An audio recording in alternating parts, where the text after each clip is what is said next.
ఇక తెలంగాణ ఆర్థిక వ్యవస్థలో అసమానతలకు కారణమైన ఏదైతే అర్బనైజేషను రియల్ ఎస్టేటు అనుకున్నామో వాటితో పాటు కూడా అర్బన్ కాన్సన్ట్రేటెడ్ బేస్లో ఉన్న యాక్టివిటీస్ కూడా మనకు ఇక్కడ పరోక్షంగా కాన్సన్ట్రేట్ కావడం జరిగింది.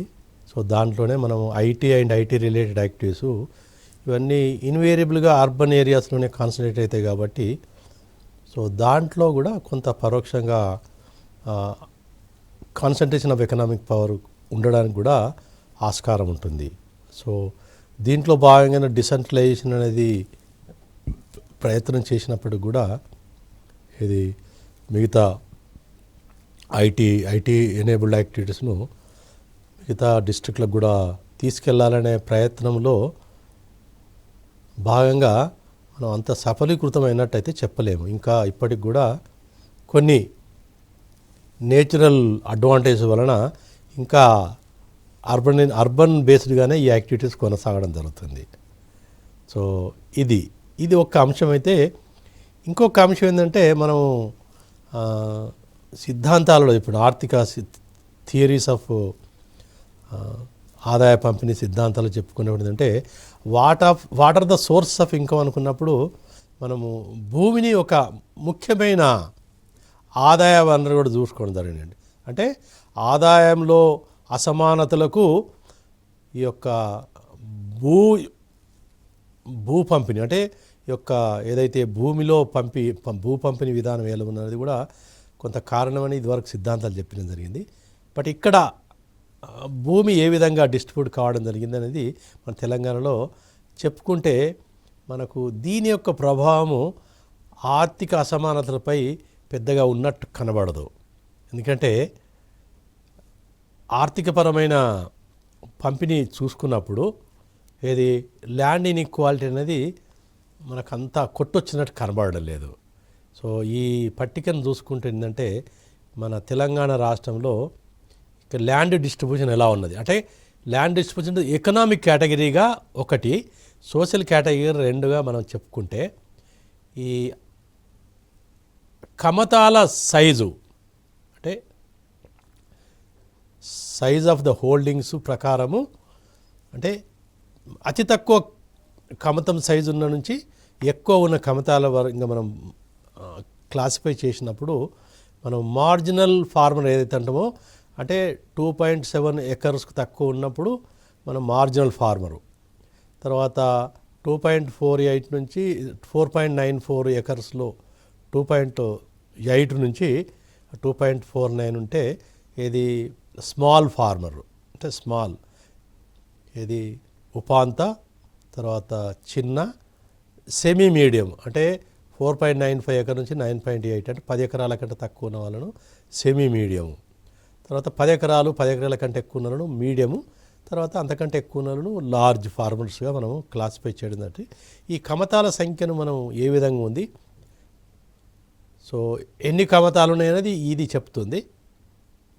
అంటే దీన్ని బట్టి అంటే కమతాల సంఖ్య ఇది తక్కువ సైజు ఉన్న కమతాల సంఖ్య ఎక్కువ ఉన్నది. అంటే మొత్తము దాదాపు 6,000 కమతాలలో దాదాపు 4,000 ఈ 2.7 ఎకర్స్ కంటే తక్కువ ఉన్న కమతాలే ఉన్నాయి. అంటే దాదాపు 64-60% కమతాలు యొక్క సైజు 2.7 ఎకర్స్ తక్కువగా ఉన్నది. అంటే ల్యాండ్ డిస్ట్రిబ్యూషన్ ఈజ్ చాలా తక్కువ. ఈ విధంగా చూసుకుంటే అసమానతలు ఉన్నట్టు. అంటే ఎక్కువ దాని ఆదాయ అసమానతతో పాటు చూసుకుంటే ఇది కూడా ఏంటంటే that is so 64.6% of the holdings have land less than 2.7 acres. So వాళ్ళ టోటల్ ఏరియా మొత్తం వాళ్ళు కల్టివేట్ చేసే ఏరియా ఏంటంటే 28.6%. అంటే 64.6% of holdings have 28.6% of the area. So ఈ విధంగా చూస్తే ఈ పరిస్థితి చూస్తే అసమానతలు ఉన్నట్టు మనకు చెప్పుకోవచ్చు. ఇది అంటే 28% ఎక్కడ 64%. ఇక స్మాల్ ఫార్మర్స్కి వచ్చేవారికి ఏంటంటే వాళ్ళ యొక్క కమతాలలో వాళ్ళ షేరు 23.7 ఉంటే వాళ్ళ యొక్క ఏరియా అంటే మొత్తం భూమి లో ఏరియా 33% ఉంది. ఇక చూడండి, అంటే ఫస్ట్ మార్జినల్ తప్పితే మిగతా అన్ని రివర్స్ ఉన్నాయి. అంటే కమతాల వేల శాతము తక్కువ ఉంది, భూమిలో శాతం ఎక్కువ ఉంది. ఇక్కడది 9.5% of medium semi medium farmers they own 25% of the area. So ఇంకా కొంచెం ఎక్కువ మంది 2.1 వీళ్ళంతా శాతం 11.5 ఉంటుంటాయి. సో ఈ పరంగా చూస్తే కమతాల యొక్క పంపిణీ కొంత అసమానతలు కూడుకున్నట్టు మనం చెప్పుకోవచ్చు. బట్ ఈ అసమానతలు నిజంగా ఆర్థికపరమైన అసమానతలకు మనకు దోహదపడుతుందనేది చెప్పడానికి కొంత మనం సంశయించవచ్చు. సంశయించడానికి కారణం ఏంటంటే, ఒకటి, మనము భూమిని గనక వ్యవసాయానికే వాడుకుంటే వ్యవసాయం యొక్క వాటా ఆదాయంలో చాలా తక్కువగా ఉన్నది. సో వ్యవసాయ రంగం నుంచి వచ్చే శాతం తక్కువగా ఉంది, వ్యవసాయంలో మళ్ళీ పంటల ద్వారా వచ్చే ఆదాయం యొక్క శాతం తక్కువగా ఉన్నది. సో కాబట్టి ఆ విధంగా చూసుకుంటే ఈ యొక్క inequality in the distribution of land holdings is not a major cause of concern as far as overall economic inequalities concerned. అంటే మొత్తము ఆర్థిక పరమైన అసమానతల గురించి చెప్పుకున్నప్పుడు ఈ యొక్క భూ పంపిణీ యొక్క అసమానతలు ఎక్కువ ప్రభావితం చేయడం లేదనేది మనం ఇక్కడ భావించవచ్చు. ఎప్పుడు దీన్ని ఓన్లీ వ్యవసాయ ఉత్పత్తుల గురించి ఈ భూమిని వాడుకున్నప్పుడు మనం ఖచ్చితంగా ఈ నిర్ణయానికి రావచ్చు. సో బట్ ఈ మధ్యలో చర్చ నుంచి ఏమిసిందంటే, ఇది కన్స్ట్రక్షన్కి యాక్టివిటీస్, హౌసింగ్ కానీ ఇండస్ట్రీస్ కానీ ల్యాండ్ ఎక్కువ వాటి యొక్క విలువ పెరగడం వలన కొంత అసమానతలకు పరోక్షంగా మనము ఇది కూడా ల్యాండ్ డిస్ట్రిబ్యూషన్ కూడా కొంతవరకు కారణం కావచ్చు. ఎందుకంటే ఈ ల్యాండ్ డిస్ట్రిబ్యూషన్లో మార్పులు గణనీయంగా అవుతున్నాయి. ఇదివరకు ఏంటంటే, ఇప్పటి వరకు ఏవైతే చాలా ల్యాండ్, వ్యవసాయపరమైన ల్యాండ్ కావచ్చు, మిగతా ఉపయోగించే ల్యాండ్ కనుక చాలామంది చేతులు మారడం జరిగింది. ఎక్కువ ల్యాండ్, ముఖ్యంగా వ్యవసాయ ల్యాండ్ కూడా ఈ మధ్యలో అసలు వ్యవసాయదారుల కంటే వ్యవసాయం చేయని వాళ్ళ చేతుల్లోకే వెళ్ళిపోయినట్టు ఈ మధ్య చెప్పుకోవడం జరుగుతుంది. అంటే మనకు ఖచ్చితంగా గణాంకాలు లేవు, ఎందుకంటే కొంత ఈ గణాంకాలు లేవు. అది గణాంకాలు మనం ఖచ్చితంగా ఇది మనము ఏవైతే మనం ఖచ్చితంగా అనుకుంటామో అటువంటి గణాంకాలు లేవు. బట్ ఇక్కడక్కడ ఉన్న చర్చల ద్వారా మనం ఇది గమనించటు. ఇంకా రెండవది, ఈ మధ్యలో ఇది కూడా ఈ సామాజిక పరంగా కూడా చూసుకుంటే కూడా పెద్ద అసమానతలు అయితే కనబడడం లేదు. ఎందుకంటే ఈ షెడ్యూల్ క్యాస్ట్, షెడ్యూల్ ట్రైబ్స్ ఏవైతే ఉన్నారో ఈ పెద్ద, అంటే కొంత ఎస్సీస్ 12% హోల్డింగ్స్ ఉన్నాయి, బట్ వాళ్ళు మొత్తం ఏరియా 9%. షెడ్యూల్ ట్రైబ్కి వచ్చే వరకు 12%, ఇక్కడ దాదాపు 12%. అంటే వాళ్ళ ఎంతైతే శాతం వాళ్ళ కంట్రోల్ ఉందో ఏది ల్యాండ్ హోల్డింగ్స్, వాళ్ళ మొత్తం ఏరియాలో కూడా అంతే శాతం ఉంది.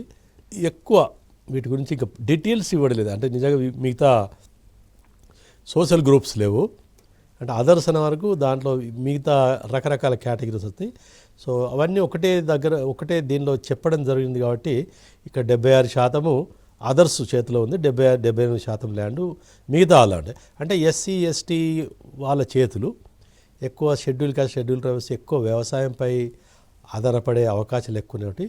వీళ్ళ చేతిలో ఉన్న ల్యాండ్ తక్కువ ఉంది, బట్ వాళ్ళ శాతానికి అనుకూలంగానే మరీ ఎక్కువ భేదాలు ఉన్నట్టయితే కనబడలేదు. బట్ ఎక్కువ శాతం ల్యాండ్ ఈ వర్గాలలో ఉండడం జరిగింది. ఒకవేళ ల్యాండ్ విలువ పెరిగినప్పుడు దానివలన లాభపడింది కూడా ఈ వర్గాలు అనేది మనం చెప్పుకోవచ్చు. ఓకే, సో కాబట్టి land as a source of income through agriculture అనేది కొంత మనం ఈ మధ్యలో తగ్గడం జరిగింది. చాలా వ్యవసాయానికి అనుకూలమైన భూములు కూడా వ్యవసాయం చేయడం లేదు, అవన్నీ నిర్వీయంగా జస్ట్ వాటికి విలువ వస్తుందనే ఉద్దేశం కొద్ది కూడా ఈ మధ్యలో చాలా అర్బన్ ఏరియాస్లో చుట్టుపక్కల అక్కడ హైదరాబాద్ చుట్టుపక్కల వ్యవసాయ భూములకు కూడా ఎక్కువ మంది ఈ యొక్క పట్టణ ప్రాంత వాసుల చేతుల్లోకి వెళ్ళిపోయినది ఈ మధ్యలో కొంత చర్చ జరుగుతుంది. బట్ అది నిర్దిష్టమైన మనకు ఎవిడెన్స్ లేదు. ఇక ఆర్థికపరమైన అంశాలతో పాటు ఏవైతే జీవన ప్రమాణ స్థాయిలో ముఖ్యమైన పాత్ర వహిస్తాయో వాటి గురించి కూడా మనం చర్చించాల్సిన అవసరం ఉంది. అది నీతి ఆయోగ్ కానీ అంతర్జాతీయ ఆక్స్ఫామ్ రిపోర్టు కూడా వీటిపై పదే పదే చెప్పడం జరుగుతుంది. సో కాబట్టి ఏంటంటే మన ఆర్థిక అసమానతలు చూసుకున్నప్పుడు మనము ఈ ఏవైతే ఇంపార్టెంట్ ఇండికేటర్స్ అనుకున్నామో జీవన ప్రమాణ వాటిని కూడా పరిగణించాల్సిన అవసరం ఉన్నదనేది చెప్పడం జరిగింది.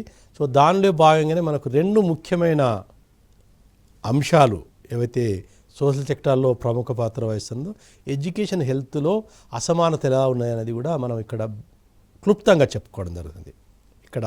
ఇక్కడ చూడండి, ఇక్కడ న్యూట్రిషను ఏవైతే మనం నీతి ఆయోగ్ రిపోర్ట్లో చేసిందంటే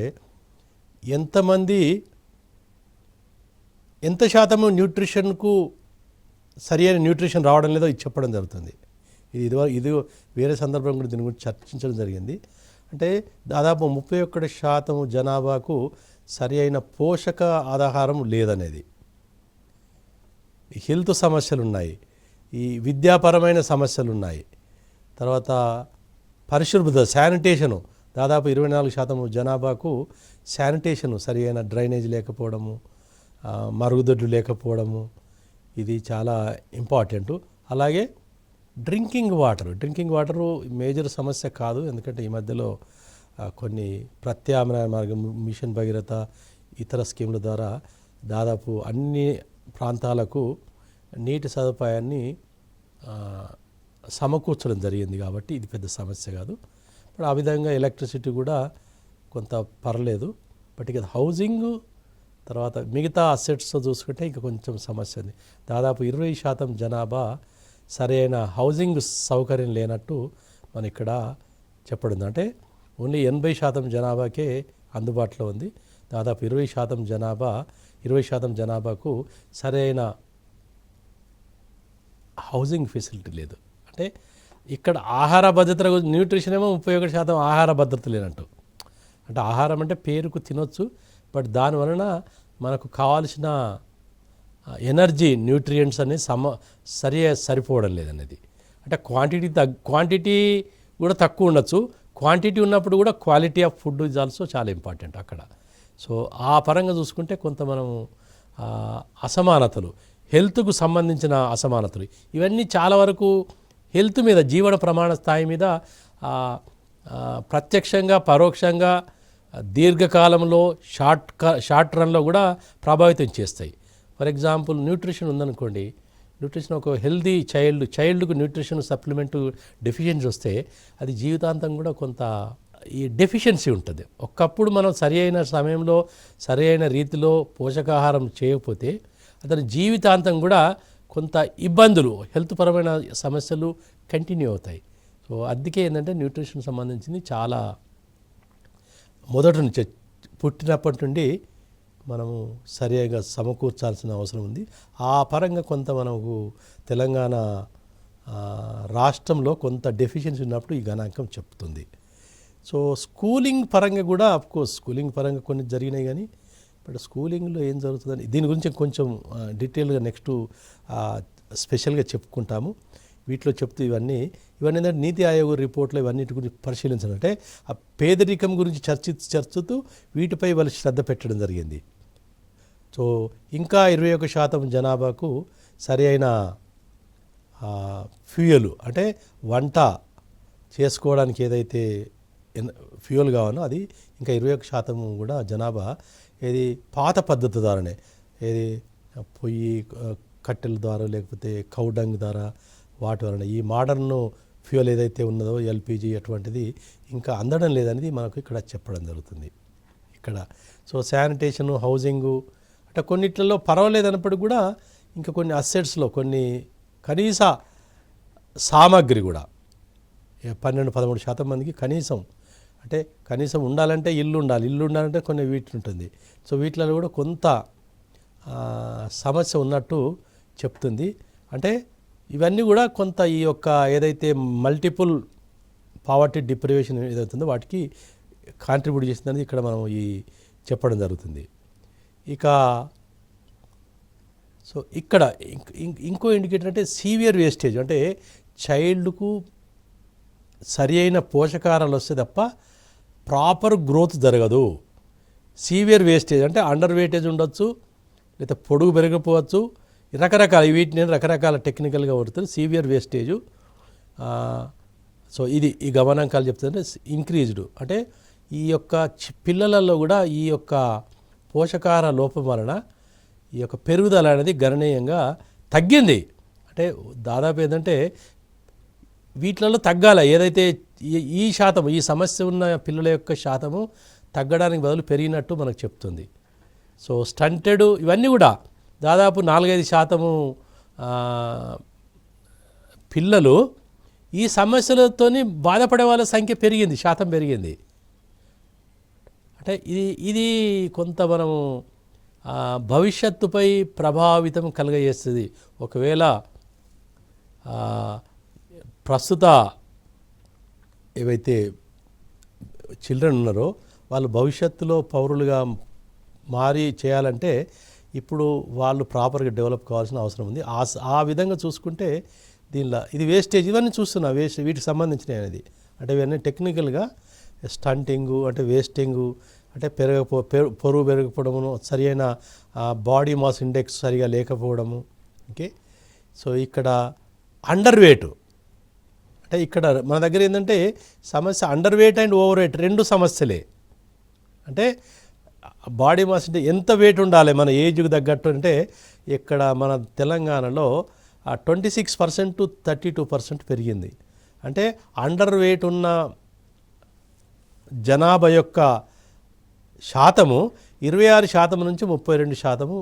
ఈ 2004, 2010 అంటే 15 సంవత్సరం ఇది ఏంటంటే నేషనల్ ఫ్యామిలీ హెల్త్ సర్వే 2004-05 సంవత్సరానికి చెందింది. ఇది 5th 2019-20కి సంబంధించింది. కాబట్టి ఈ 15 సంవత్సరాలలో వీటి యొక్క శాతం పెరిగింది. వాస్తవానికి తగ్గాలి. సో తగ్గాలంటే మన గత 8 సంవత్సరాలు తెలంగాణ రాష్ట్రం ఏర్పడిన తర్వాత కూడా దీనిపై గణనీయమైన మార్పు జరగలేదు. మార్పు జరిగినా అది పాజిటివ్గా లేదంటే మనకి ఇక్కడ గణాంకాలు చెప్పడం జరుగుతుంది. సో ఇక్కడ ఇది ఓవర్ వెయిట్ అనుకోండి బహుశా. ఇది తర్వాత ఏంటంటే పర్సన్స్ విత్ ఓవర్ వెయిట్ కూడా సమస్య. అంటే మన బాడీ మాస్ మన వయసుకు తగ్గట్టు వెయిట్ ఎక్కువ ఉన్న ఈ సమస్య కూడా పెరిగింది. కొంత 1% నుంచి 3% పెరిగింది. బట్ అఫ్ కోర్స్ ఇది పెద్ద సీరియస్ కానప్పటికీ కూడా ఇదే ట్రెండ్ కంటిన్యూ అయితే ఇది కూడా సమస్య అయ్యే అవకాశాలు ఉంది. ఎందుకంటే కొన్ని అభివృద్ధి చెందిన ఆర్థిక వ్యవస్థలలో కొన్ని వర్గాలలో ఈ యొక్క ఒబిసిటీ అనేది, అంటే ఓవర్ వెయిట్ అనేది become a very serious issue.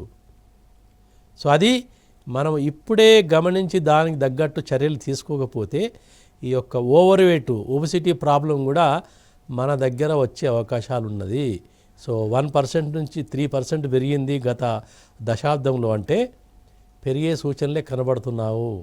So సూచనలు కనబడడానికి ఏంటంటే ఈ యొక్క ఆహార అలవాట్లలో కూడా చాలా ఇంపార్టెంటు. సో వీటిపై దృష్టి సాధిస్తే కొంతవరకు మనం అరికట్టవచ్చు. సో ఇక ఉమెన్లో అనెమిక్ ప్రాబ్లం చాలా ఇంపార్టెంట్. ఎందుకంటే బ్లడ్ అనుకున్నంత లెవెల్ లేకపోతే దానిలో కొన్ని కాల్షియం మిగతా సప్లిమెంట్స్ లేకపోతే సరిగా అది కూడా పెరిగినట్టు. ఉమెన్లో అనెమిక్ ప్రాబ్లం అయితే ఉమెన్కి సంబంధించి ఇది చాలా 48% నుంచి 53% పెరిగింది.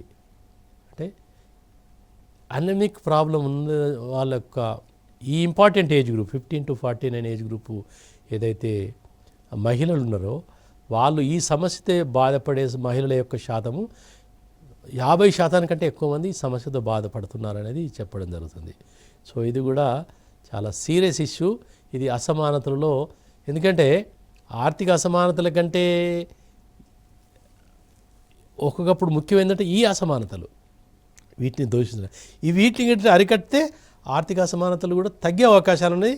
అప్పుడు ఒకవేళ అంత అనుకున్నంత తగ్గకున్నా కానీ సమస్య అంత జటిలం ఉంటుంది. వీటితో పాటు అది ఉందనుకోండి, మనకు overall impact and quality of life ఇది తక్కువ ఉండే అవకాశం ఉంది. క్వాలిటీ ఆఫ్ లైఫ్ డిటరేట్ అయ్యే అవకాశం ఉంటుంది. సో అదే పిల్లలకు బహుశా అంటే ఏదన్నా ఆరోగ్యపరమైన సమస్యలు వచ్చినప్పుడు మనము హాస్పిటల్ వేసినప్పుడు దానికి పోస్ట్ నాటల్ అంటే దాని తర్వాత కేర్ 80% వరకే ఉంది. అంటే ఇంకా 20% పిల్లలకు ఆపరేషన్ తర్వాత ఏవైతే హాస్పిటల్ నుంచి వచ్చిన తర్వాత ఏవైతే మనం కేర్ తీసుకోవాలో ఆ కేర్ ఓన్లీ 80% పిల్లలకే చెందుతుంది. ఇంకా 20% మంది పిల్లలకు తర్వాత ఏదైతే ఆరోగ్యపరమైన అవసరాలు ఉంటాయో వాటిపై సరిగా శ్రద్ధ లేదన్నట్టు ఇక్కడ చెప్తుంది. అలాగే మహిళలు కూడా ఈ సమస్య ఏది పోస్ట్ నాటల్ ఒకవేళ హాస్పిటలైజేషన్ అయిన తర్వాత వచ్చే సమస్యలను పరిష్కరించాలంటే వాటిపై కూడా ఇంకా 20% మహిళలకు కూడా సరైన ఫెసిలిటీస్ లేవని చెప్పడం జరుగుతుంది. సో ఇది హెల్త్ పరమైన సమస్యలను చెప్తుంది. ఇక పర్ఫార్మెన్స్ బేస్డ్ ఎడ్యుకేషన్కి సంబంధించింది ఇంపార్టెంట్, ఎందుకంటే ఎడ్యుకేషన్ హెల్త్. సో ఈ మధ్యలో పర్ఫార్మెన్స్ గ్రేడ్ ఇండెక్స్ అనేది ఇవ్వడం జరిగింది. దానిలో ఒకవేళ గ్రేడు 1000 అనుకుంటే మన తెలంగాణ రాష్ట్రం యొక్క గ్రేడు 676 నుంచి పెరిగి ఈ మధ్యలో తగ్గడం జరిగింది. ఇది చాలా కొంత దురదృష్టమైన చెప్పుకోవచ్చు. అంటే 1000కి దగ్గర ఉండాలి, 1000కి దగ్గర ఉంటే మనం పర్ఫార్మెన్స్ బాగున్నట్టు. 1000కి ఎంత దూరంలో ఉంటే అంత మనకు పర్ఫార్మెన్స్ అంత లేనట్టు. బట్ ఇది తగ్గడం అనేది ఇంతవరకు పెరిగే దశ కనబడ్డది, ఇప్పుడు తగ్గి ఉంది. సో ఇది మనకు విద్య యొక్క ప్రాముఖ్యత మనం చెప్పాల్సిన అవసరం లేదు. విద్య చాలా ఇంపార్టెంట్ అనుకున్నప్పుడు ఇది తగ్గడం అనేది కొంత మనకు దురదృష్టమైన చెప్పుకోవచ్చు. ఇక్కడ కూడా మనం ఇంకా చూసుకున్నప్పుడు ఏంటంటే ఓవరాల్ పాయింట్స్ 1000 ఉన్నప్పుడు మనకు 754 points score Telangana school performance index యొక్క విలువ ఇంత చెప్పడం జరిగింది. దానిలో మిగతా అంటే ఈ స్కోరింగ్ 754లో ఏమేమి ఉంటాయంటే ఒకటి లర్నింగు సంబంధించింది 180 పాయింట్స్ ఓవరాల్గా ఇస్తే దానిలో మన తెలంగాణలో ఓన్లీ 142 స్కోరింగ్ రావడం. అంటే తర్వాత యాక్సెస్ టు స్కూలింగ్ దీనిలో కొంత పర్లేదు, ఎందుకంటే యాక్సెస్ టు స్కూలింగ్ అంటే స్కూల్ ఓపెన్ చేయడం అవన్నీ పెట్టి 80 పాయింట్స్ ఓవరాల్గా ఉంటే దానిలో తెలంగాణ 72 సాధించగలిగింది.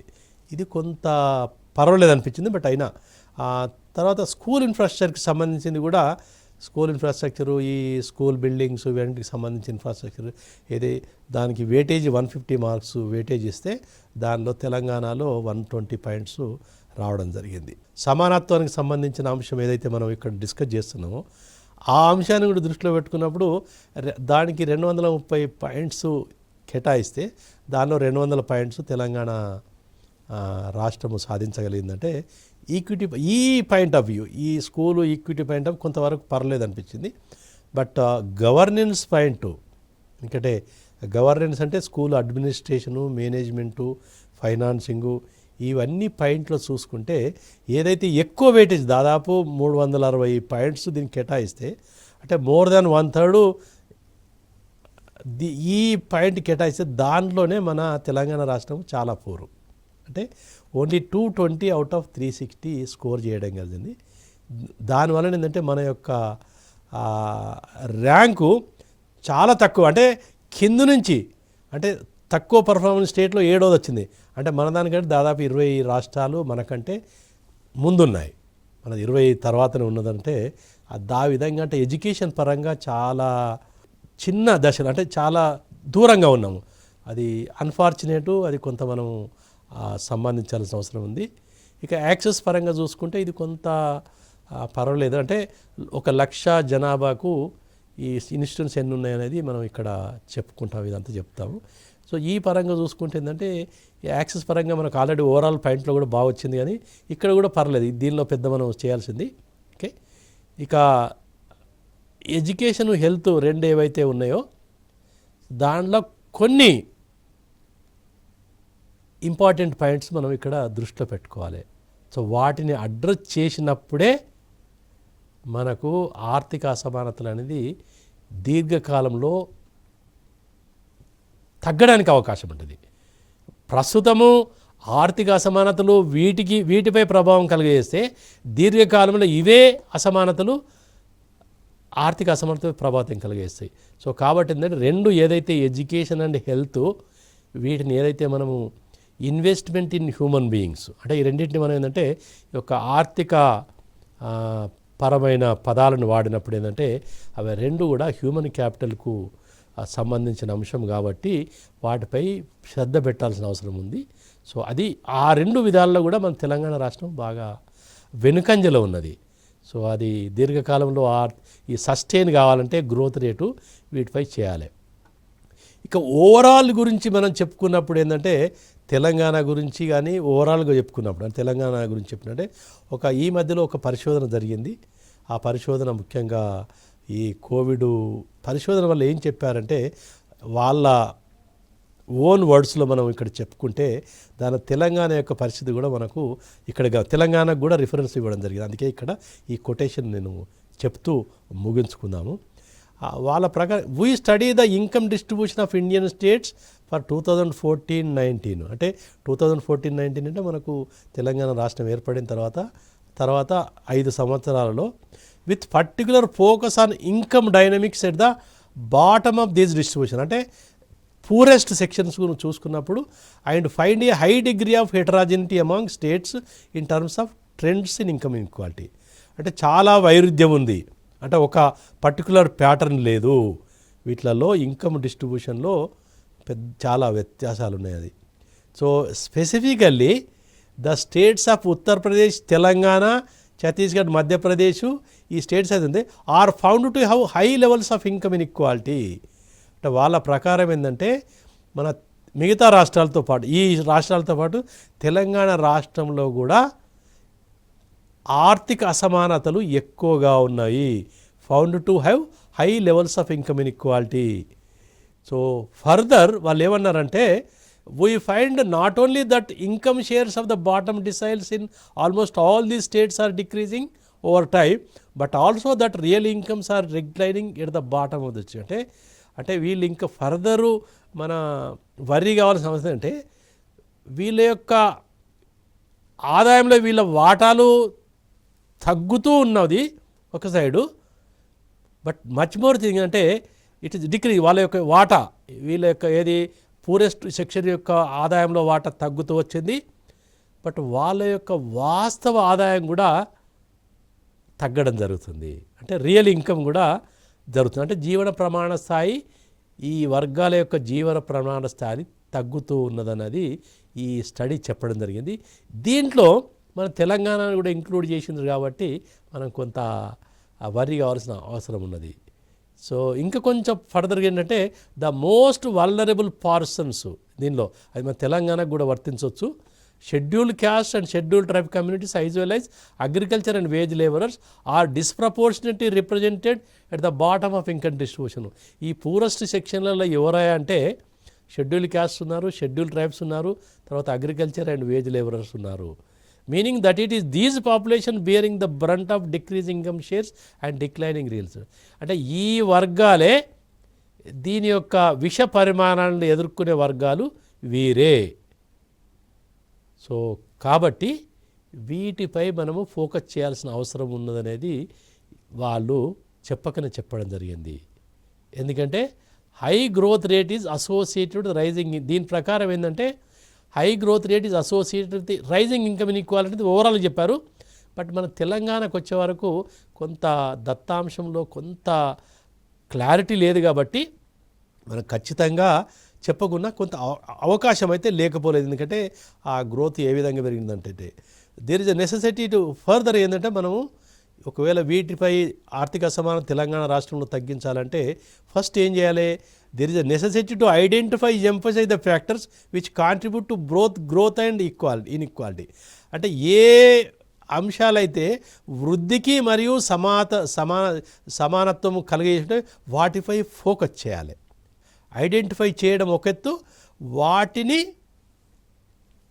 సంబంధించిన ఆ పాలసీస్ను ప్రోగ్రామ్స్ను తీసుకోవడం ఒక ఎత్తు.